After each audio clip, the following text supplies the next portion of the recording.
brought to you by Palvi Agrico. आता शेतीसाठी जे काही लागणार ते घरपोच मिळणार, तेही मोबाईलच्या एका क्लिकवर। की अजितदादा पवारांचा ज्या वेळेला अपघात झाला, तो अपघात होता की घातपात होता, या देशामध्ये आणि या राज्यामधल्या ज्यांनी म्हणून ते पहिल्यांदा हा प्रकार बघितला, त्या प्रत्येकाच्या तोंडी तो अपघात नव्हता, तो घातपातच होता, तो घातपातच आहे अशीच भावना होती।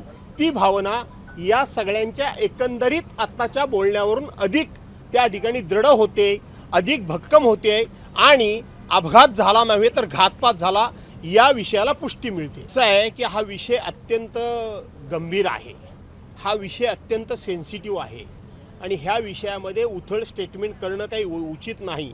परंतु पहिल्या दिवसापासून माझ्या मनामध्ये हा एक विषय होता की पिंपरी चिंचवडमध्ये अजितदादांनी पहिल्यांदा भाषणात सांगितलं की ज्यांनी माझ्यावर भ्रष्टाचाराचा आरोप केला, ज्यांनी मी 70,000 कोटी रुपये खाल्ले म्हणून मला सांगून मला जिणं मुश्किल केलं, आज त्यांच्याच मांडी लावून मी सरकारमध्ये सन्मानानं बसतोय।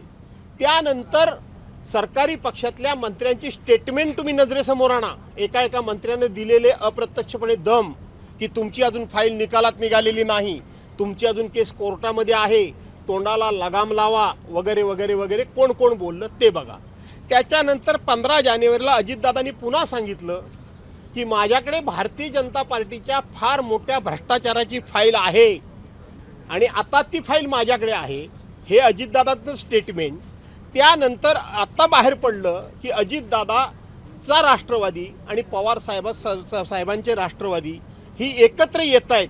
ह्या सगळ्या घडामोडीच्या पार्श्वभूमीवर अजितदादांचा 28 तारखेला 28 जानेवारीला अपघात व्हावा हे अत्यंत योगायोग आहे की हे षडयंत्र आहे हे मी सांगू शकत नाही, तर तपास यंत्रणांनी त्याच्याबद्दल खुलासा करण्याची गरज आहे। पण आज तगायत महाराष्ट्र सरकारनं सरकारच्या वतीनं किंवा केंद्र सरकारनं केंद्र सरकारच्या वतीनं आपल्या घटक पक्षाचा प्रमुख नेता हा ज्या पद्धतीनं गेला, या संदर्भामध्ये ना सरकारनं निवेदन केल्याचं मी ऐकलं, ना केंद्र सरकारनं निवेदन केल्याचं ऐकलं।